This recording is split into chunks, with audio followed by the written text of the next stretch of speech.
네, 토론인 오늘은 이상휘 위덕대 부총장, 윤후덕 새정치민주연합 의원 두 분과 함께 정치권 상황 말씀 듣겠습니다. 어서 오세요. 안녕하십니까? 안녕하십니까? 예, 지금 저희들 자료를 쭉 봤는데 유승민 원내대표의 사퇴로 일단 이제 막이 내린 이른바 유승민 정국 한 2주간에 걸쳐서 저희들이 고비고비마다 좀 이런 발언이 있었다 이렇게 정리를 해봤습니다. 맨 마지막에 이제 유승민 원내대표가 사퇴를 하면서 대한민국 헌법 1조 1항 대한민국은 민주공화국이다. 이것을 이제 언급하면서 사퇴를 했어요. 오늘 사퇴하는 기자회견 모습 두 분은 어떻게 보셨는지 좀 먼저 말씀하시겠습니까? 좀 안타깝습니다. 대통령께서 자비를 베푸셨어야 되는데 상황이 이 지경까지 왔어요. 사실 뭐 대통령을 만들어낸 1등 공신 아닙니까? 그런 사람을 이제 찍어낸 걸로 결말이 지어진 거죠. 일종의 치킨 게임이 오늘 마무리된 겁니다. 참 아쉬워요. 지난 월요일 날 이제 우리 본회의에서 좀 파행적이었지만 거부권 행사가 헌법 절차에 의해서 얕은 마무리됐잖아요. 네. 그 시점에서 대통령께서는 거부권 행사라는 통치행위, 헌법에 의한 요구 사항이 일단 관철된 거죠. 그랬으면은 그 시점쯤에 대통령께서는 좀 자비를 베푸셔서 이제 됐다. 자, 이로 둘러싼 정치적 갈등이나 원한 관계가 있었다면 그런 거 다 풀자. 그리고 국민을 위해서 우리가 합심하자. 이런 오히려 그런 말씀을 해서 이 전국을 풀었으면 좋았을 텐데 하는 생각이 듭니다. 아쉽다. 물론 유승민 대표 멋있게 내려놨죠. 험납니다. 솔직한 얘기로. 멋쟁이가 된 것 같은데 현실적으로 그게 이제 앞으로 어떤 힘이 있을지 사실 그래, 꽝이에요. 아니 내년에 이제 공천을 받을지 여부도 이제 불안해진 거고 따지자면 공천에 관계없이 살아서 여의도 정국에 들어오면은 그 다음에 대권가도로 가겠죠. 알겠어요. 예. 폼은 나지만 꽝이다. 이제 현실 정치에서는 그렇습니다. 이상희 부총장. 꽝일 수도 있죠. 저는 이런 생각이었습니다. 이제 오늘 기자회 저도 봤는데 유승민 이제 대표라 그래야 되나? 의원이라고 하시죠. 유승민 의원이 아주 좋은 기회를 좀 상실해 버렸다라는 생각이 들어요. 왜냐 그러면 오늘 여러 가지 사태 변을 통해서 뭔가 새롭게 진짜 큰 정치로 거듭날 수 있는 메시지를 충분히 할 수 있었거든요. 그런데 결국 예상한 대로 좀 협소한 이미지를 많이 남겼다. 왜냐 그러면 메시지 전체를 보면 한 3분 정도 했는데 거기 내용에 대한 부분들이 뭔가 좀 저항적이고 반항적이고 이런 문구가 들어갔단 말이죠. 사실상 국민의 입장에서는 강자 대 약자의 대결 구도에서 본다 그러면은 유승민 원내대표가 사퇴하지 말아야 된다. 그런 여론이 많았습니다. 이게 뭐냐 그러면은 너에 대한 지지가 있다라는 것 아니겠습니까? 그러면은 그 사퇴 변도 거기에 맞춰서 해줘야 되는 부분이거든요. 예를 들어서 당과 국민들을 위해서 정말 죄송하다. 그래서 좀 대승적 발전해서 나 사퇴를 하겠다. 그래서 국민과 당에게 미안하다. 정부의 성공을 빈다. 이런 정도의 상식적인 얘기가 충분히 들어갈 수도 있음에도 불구하고 그런 얘기가 하나도 안 들어갔습니다. 그건 첫 번째고. 그래서 좋은 기회를 잃어버렸다는 말이 되는 것이고요. 그냥 두 번째는 뭐냐 하면 의원님 계시는데 제가 외람됩니다만 이럽니다. 저는 이제 대통령의 PR을 좀 담당을 했습니다. 소위 프레지던트 아이덴티티라고 해서 대통령 이미지를 이제 좀 담당하고 그게 메시지도 이제 좀 담당을 했었는데 메시지를 기술적으로 보면은 첫째 문장이 많이 길었어요. 3분 A4 2장 정도 아마 갖는 것 같은데 너무 길었고 그 다음에 단어의 선택이 적절하지 못했고 단어의 선택이 좀 과했죠. 실질적 원내대표 사퇴하는데 헌법 제1조 제1항이 뭔 관계가 있습니까? 물론 이야기를 할 수 있는데 그게 지나치다는 거예요. 그게 그런 지나친 부분이 있고 또 이 문장 전체 보면 감동이 없어요. 뭐냐 저항적인 얘기가 들어갔지만은 실질적으로 감성적으로 국민들이 뭐 때문에 불만이 있고 지지자들이 뭐 때문에 불만이 있는지 그걸 끌어줘야 되는데 단지 따지고 보면 박근혜 대통령한테 섭섭한 마음이 더 많았다. 이걸 아주 포장을 시켜서 이야기하는 그런 결과가 됐죠. 그래서 기술적으로 보면 조금 많이 부족했다라는 생각이 좀 들어요. 그래요. 메시지 전문이었는데 제가 몰랐는데 이렇게 조목조목 분석을 해서 평가를 해주셨어요. 덧붙일 말씀 혹시 있으십니까? 제가 듣기에는 분량도 적절했고 좀 감동적인 부분도 좀 있었어요. 정치하는 사람들이 힘들 때 헌법적 가치를 다시 되새겨 보죠. 얼마나 힘들겠습니까? 앞으로 어떻게 될지도 모르는데 그럼 정치하는 사람이 늘 헌법 전문을 다시 읽고 그래요. 그래서 네. 자신의 각오를 다시 다지죠. 하여튼 좋은 정치인이 성장을 더 할 수 있었는데 참 안타깝게 여기서 예. 우선은 그 좌절하는 모습을 보여줬는데 예. 내년에 살아 돌아오기를 그렇게 기대해 봅니다. 좀 간결하게 가가지고 좀 여백을 많이 남겨두는 게 음. 기술적으로 굉장히 좋았을 텐데 너무 많은 걸 드러냈습니다. 많이 아, 드러냈는데 그래요. 이 헌법적 가치 물론 말씀하신 대로 아니, 국회의원이 헌법을 수호해야죠. 또 헌법도 만들어야 되는 부분인데 그런데 이게 이제 새누리당의 원내대표의 자격이다 말이죠. 그러면 당내에 대한 부분에 대한 불협화음이 어쨌든 형태든 자기로 발생이 네. 됐으면 그 부분에 대해서만 좀 국한이 됐으면 좋았겠다. 이 메시지와 이제 문장론까지 지금 이 두 네. 분이 말씀을 하셔서 저도 꼭 한 말씀만 좀 덧붙인다면 이렇게 그 대한민국 헌법 1조 1항을 지키기 위해서 이렇게 쭉 이제 나가잖아요. 사실 이 얘기는 박근혜 대통령에 의해서 원내대표직을 사퇴하는 상황에서 이 이야기가 나오는 거는 그러니까 박근혜 대통령이 헌법 안 지킨다는 얘기하고 크게 다르지 않게 들릴 수 있습니다. 의도가 그랬는지 안 그랬는지는 모르지만 적어도 메시지로 보면 그렇게 이제 해석이 그래 될 수 있죠. 예, 근데 그렇기 때문에 이게 좀 자꾸 좀 부정적 뉘앙스가 많은 메시지 아니냐 이래서 아마 좀 이 비판적으로 보시는 것 아니요, 같아요. 그렇죠. 예. 이게 이제 부당한 사태 아닙니까? 네, 그거는 그렇죠. 예. 그 제1당의 원내대표가 대통령님이 그 괘씸죄를 걸었다 그래가지고 의원들이 모여서 야, 너 그만둬라. 이런 상황이라는 게 진짜 헌법적 가치와는 완전히 배치되는 그런 상황이 일어난 거예요. 네. 그래서 새누리당이 실제 그 새누리가 아니라 어떻게 보면 신여당이 된 날이에요. 그 얼마나 통곡스러운 겁니까? 지금까지 우리가 민주주의를 이만큼 발전시켰는데 이게 어떻게 보면 원점으로 돌아갔다는 느낌마저도 드는 그런 참 헌정사상 있을 수 없는 날이 온 거예요, 오늘이. 네. 그리고 유승민 대표는 원내 문제에서 그만두게 된 게 아니라 사실 대통령과의 관계에서 그만두게 된 건 국민이 다 아시는 거 아니에요. 안타깝습니다. 이제, 아니 그래서 지금 두 분의 의견도 많이 이제 좀 뉘앙스가 많이 다르잖아요. 새누리당 의원들 사이에서도 오늘 의총을 통해서 뭐 이런저런 이견들이 많이 표출이 됐다고 그럽니다. 그래서 의총이 상당히 길어졌고 어쨌든 마지막에 김무성 대표와 최고위원들이 이제 이걸 마무리하면서 유승민 원내대표 사퇴로 일단락은 됐습니다만 그 이른바 친박계와 비박계 간에 이 유승민 원내대표 사퇴를 둘러싼 논란 중에 조금 대표적인 얘기들 몇 가지를 저희가 좀 추려봤거든요. 잠깐 같이 좀 확인해 보시겠습니다. 의원님들의 총의가 전체적인 뜻이 명확하게 확인이 되어가지고 논란이 종식이 됐으면 하고요.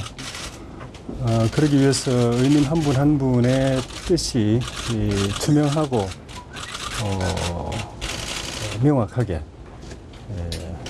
정확하게 확인이 되도록 회의를 최대한 공정하고 민주적으로 진행을 할 생각입니다.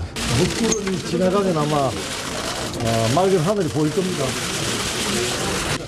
미국 대통령도 야당 원내대표 불러서 밥 먹으면서 대화하고 설득하고 그러잖아요. 우리나라는 왜 그런 게 없는지 모르겠어요. 그래서 나는 원내대표 사퇴 결의안 이런 의총에서 할 게 아니라 당 지도부와 청와대 대화 촉구 결의안 이런 걸 좀 저는 주장하고 싶어요. 대화를 하면 되잖아요. 왜 대화를 안 해요? 사퇴할 이유를 모르겠다고 하는 자체가 사퇴할 이유입니다. 그래서 오늘 저는 사퇴를 해야 된다는 그런 부분을 강력히 주장을 할 것입니다. 가급적이면 표대결까지 가는 것은 당내 갈등을 더 좀 확대시킬 수 있고 또 후유증이 있을 수 있어서 저 개인적으로는 거기까지는 안 갔으면 좋겠다 하는 게 저희 생각입니다. 네, 새누리당 내 이런저런 의견들을 저희들은 모아봤습니다. 뭐 당연히 여러 소리가 나올 수밖에 없겠죠. 나올 수밖에 없는데 먼저 좀 전제를 해서 하나 말씀드릴 것은 저는 유승민 의원 같은 경우가 새누리당의 큰 자산이면 틀림없습니다. 가지고 있는 이제 보수에 대한 혁신적 이미지라든가 또 그에 대한 생각들 이런 것들이 네. 새누리당이 앞으로 가셔야 있는 보수에 대한 아젠다 이 부분을 새롭게 만들어 갈 수도 있고 또 제시할 수 있는 그런 인물이라고 봅니다. 그래서 참 안타깝고 좋은 기회다라는 생각인데 그 메시지 자체가 좀 협소한 이미지를 만들어서 너무 안타깝다는 그런 말씀을 좀 드리고 싶고요.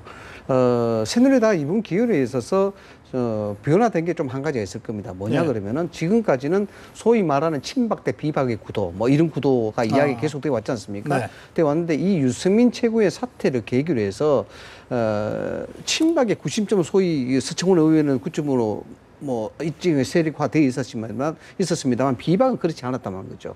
그런데 이번 사태로 계기로 해서 개파 간의 선명성이 더욱더 뚜렷해졌다. 이렇게 좀 볼 수가 있을 것 같아요. 네. 그래서 이게 약이 될지 독이 될지는 좀 두고 봐야 그러면 되겠습니다만. 비박 쪽에는 누굴 중심으로 해서 그렇죠. 이 중심에 이제 누가 설지 김무성 모르겠습니다만. 대표입니까? 유승민 원내대표.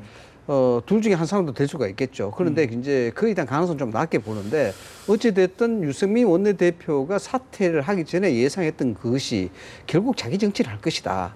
이런 기회를 해서 자기 목소리를 내리는 그런 모먼트를 만들어 갈 것이다. 네. 이것이 오늘 사퇴 변에서 그대로 여실히 드러났지 않습니까? 그래서 한편으로 보면 박근혜 정부 쪽에서는 상당히 피곤해질 수도 있는 문제가 생긴다. 새누리당 내 개파 갈등은 더 그렇죠. 내연 선명성을 가지고 더 심화되고 더 격화될 가능성. 더 격화될 가능성이 있고 있다. 이에 따라서 이제 박근혜 대통령이나 청와대 측에서는 더욱더 강력한 드라이브를 걸 수도 있다. 알겠습니다. 예. 뭐 정확하게 보신 것 같아요. 그 속으로는 여당이 이제 피멍이 들은 거죠. 그 상처가 더 깊어질 겁니다. 근데 뭐 그 친박계 의원들이 이렇게 거세게 몰아친 거는 뭐 이해합니다. 이제 비박계 의원들은 이제 자꾸 시끄러워지면은 내년 총선에서 불리해지죠. 그러니까 자기들도 불안해지는 거예요. 유승민 대표에게 뭐 직접 얘기는 안 했을 수도 있지만, 야, 미안하지만 좀 이제 양보하고 털어라. 이런 분위기들이 형성이 됐을 거라는 생각이 들어요. 더 이상 끌면 안 된다. 그런 공감대들이 좀 형성됐기 때문에 이제 오늘 이런 결과가 나온 거라고 봐요. 근데 문제는 이제 속으로 피멍이 드는 거고, 이게 예. 친박 비박이 분류돼서 그래도 싸우기라도 했는데, 오늘 사건 이후로는 대통령이 당을 장악한 거예요. 예. 그래서 직접 대통령께서 당을 컨트롤하는 그런 상황으로 갑니다. 이걸 누가 견제하냐? 국회 의원이고 정당이라는 거는 무소불위의 권력을 가지고 있는 대통령을 견제하라는 그런 민주적 원리에 의해서 만들어진 거 아닙니까? 그게 이제 공화제죠. 근데 여당 자체가 그 대통령을 견제하는 기능, 그런 헌법적 가치를 아예 포기하게 된 그런 사건이 돼버린 거예요. 알겠습니다. 예. 그럼 이렇게 되면 청와대 독주로 당이 끌려가는 그런 정국 운영이 됩니다. 그러면은 정책은 당에서 만드는 정책도 있고 정부에서 만드는 정책도 있는데 이게 일방적이 돼버려요. 뭐 당과 대통령이 집권 여당과 대통령은 한 몸이죠. 뭐 결국 이제 집권 여당에서 대통령이 나오는 것들이니까 그것이 헌법적 가치를 훼손시킨다. 이까지는 좀 무리일 것 같고요. 다만 이제 여러 가지 이제 불의 방울이 좀 생길 수 있는 가능성은 굉장히 높습니다. 왜냐 그러면은 이 박근혜 대통령이 사실상 이게 뭐냐 그러면 너희들 변해라. 그렇지 않으면 너희들 버릴 수도 있다라는 어떤 그런 경고의 메시지를 강하게 던져준 거거든요. 네. 현실적으로 보면은 대통령이 만약에 탈당한다 그러면은 실제로 신당이 교섭단체 만들어지는 겁니다. 아하. 그러면은 새누리당의 김무성 당대표 입장에서 이 막아야 되는 입장이에요. 그래서 이런 일이 생겨서는 안 되는 부분이니까 이걸 진짜 봉합을 해야 되는 그런 부분인데. 대통령께서 거기까지 생각하신 거예요? 아니 예를 들어서 보자면 그렇다는 것이죠. 이 봉합의 첫 번째 단추가 예. 이제 후임 원내대표를 뽑는 거 아니겠어요? 그렇죠.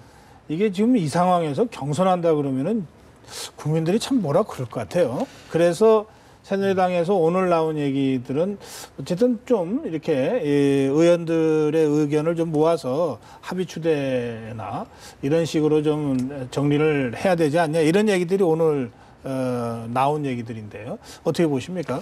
예, 합의 추대라는 부분이 당헌상 용인이 되는지는 모르겠습니다. 아마 당헌상 제가 알고 있기는 합의 추대 방식이 없고 경선 방식을 따져야 되는 그건 것이 이제 되는 합의 걸로 추대가 알고 있는데 되면 내용상 최고의 의결에서 결정을 하면은 아니요, 그러면 그렇게 할 한 수도 명이 있겠죠. 출마 선언하고 다른 사람이 안 하면 되는 합의 거죠. 추대 방식이라는 게 이제 말이 멋있죠. 근데 사실 경쟁자가 없기고 한 사람이 이제 등록을 하면은 그게 합의 추대죠. 그러니까. 그래서 여러 사람이 이제 의사를 표시하면은 선두주자가 뭐 설득을 합니다. 이게 정치권은 좀 그런 게 있어요. 그래서 설득을 해서 이 주저앉히면은 단독 입후보해서 합의체제가 되는 방식이죠. 지난번에 이완구 원내대표 때도 네. 뭐 사실상 그렇게 된 뭐 거죠. 여러 가지 이제 예. 변형적 기법을 근데 통해서 그렇게 하면 되는 근데 것이죠. 이 경우는 이제 당내 분란이나 이게 내용이 깊어가지고 네. 그런 정치력을 발휘할 수 있는 시점인지는 전 모르겠어요. 그래서 아마 좀 그 냉각기를 가져야 될 거예요. 뭐 일주일 이내에 뭐 뽑는다든지 이런 네네. 거라도 또 아마 당원 당규에는 공고를 하는 시간이 필요할 네, 거예요. 5일간 공고를 해야 됩니다. 그럼 그렇고 하고 또 입후보하는 시간이 필요하고 입후보하면 이제 예. 눈치 보는 사람들 있으면은 어쨌든 그렇지만 새누리당이 이렇게 합의해서 되게 경선하지 않고 가는 거가 현재로서는 괜찮은 전 방법이다. 정치적 그렇게 과정으로 보시는 충분히 거죠? 그런 예. 조정 능력이 있으면은 정당이 네. 이제 정치력이 있는 거죠. 예, 윤호덕 의원 그마저도 이게- 못하면은 예. 이거 큰일 납니다. 예, 야당 의원이지만 여당은 그런 방식으로 이 상황을 수습하는 게 좋겠다 이렇게 생각하시는 저도 거고요. 그 방식으로 가는 게 나을 겁니다. 알겠습니다. 지금 오늘 이 여권 얘기, 이 유승민 원내대표 사태와 관련된 여권 얘기 할 게 많아서 예. 저 야권 얘기를 좀 못했는데 다음 예. 주에 하죠. 아니요 야권 얘기 한 마디도 안 하고 가시면 또 당에 가서 또 뭐라고 또 아니, 저도 뭐라고 아니, 좀 저는 이야기할 수 있는 저는 괜찮습니다. 아니 그래서 아니 이게 그 문재인 대표하고 이정걸 원내대표 좀 이렇게 내분 수습되고 봉합은 잘 되고 있습니까? 아니 뭐 서로 친해가지고 몇 예. 시간씩 같이 둘이서 말씀 나누고 그러시잖아요. 이제 속궁합은 맞는 분들이에요. 그래요? 예. 근데 이제 뭐 이를테면 좀 둘러싼 분들의 의견을 또 예. 대행해야 할 현실적인 처지 이런 것들 때문에 국면상 좀 어려움이 있었던 거죠. 좀 앞으로는 이제 잘 되리라고 잘 봅니다. 넘어가고 있다. 네. 뭐 하실 말씀이 많습니까? 많은데 시간이 예, 되겠습니까? 아니 네, 시간 드릴게요. 뭐 오늘 뭐 혁신위에서 2차 혁신 안 됐지 않습니까? 그 굉장히 예, 중요한 혁신 안 파격적 됐는데 내용들이 담겨 있어요. 그 부분에 대해서 좀 이야기하고 싶은 게 있습니다. 저는 뭐 야당을 굉장히 좋아하는 사람 중에 한 사람인데 우리가 병원에 가면은 의사들이 치료를 하려 그러면은 100에 80%는 진단을 합니다. 병명이 뭔지 무슨 병인지 이 진단을 먼저 하거든요. 그렇죠. 병 찾기 위해서 그래서 조사도 수술을 하고. 하든지 아니면 예. 투약을 하든지 결정하는데 그 시간은 굉장히 오래 걸린다는 것이죠. 특히나 이제 새정치 쪽의 혁신인 것은 병을 진단하기 위한 것 아니겠습니까? 그래서 투약을 하고 처방하기 위한 것인데 그런 과정을 제대로 거쳤는지가 사실 저는 의심스럽다는 것이죠. 지금 처방이 먼저 나오고 그래서 있는데. 먼저 지금 처방부터 지금 나오고 있으니까 그래서 첫 번째 혁신안도 그렇게 사실 비판을 많이 받았고 두 번째 안도 굉장히 혁신적인 안이긴 합니다만은 저것이 과연 진짜 토론을 거쳐서 나온 것인가에 대한 문제 그리고 과연 저것이 저것보다 더 급한 새 정치의 문제가 사실 많이 있거든요.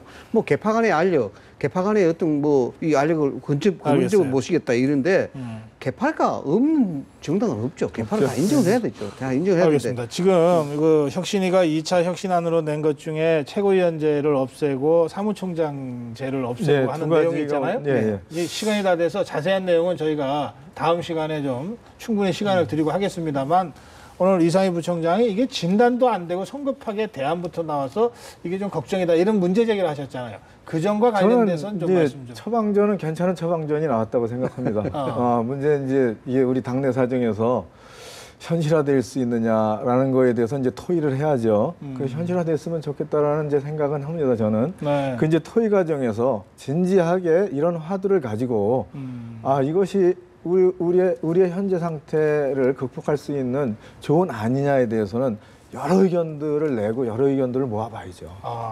윤호덕 의원 개인적으로는 최고위원제와 사무총장제를 없애는 아니 혁신안. 저희는 지금 어떤 안이라도 개선되는 아니면 어떤 안이라도 받아서 살아나야 됩니다. 우리 절박하죠. 알겠습니다. 그 다음 시간에 이 네. 문제를 좀 집중적으로 한번 네. 다루도록 그렇게 하겠습니다. 네, 기회를 한번 주시죠. 예, 오늘 말씀 여기서 마무리하죠. 예, 감사합니다. 예.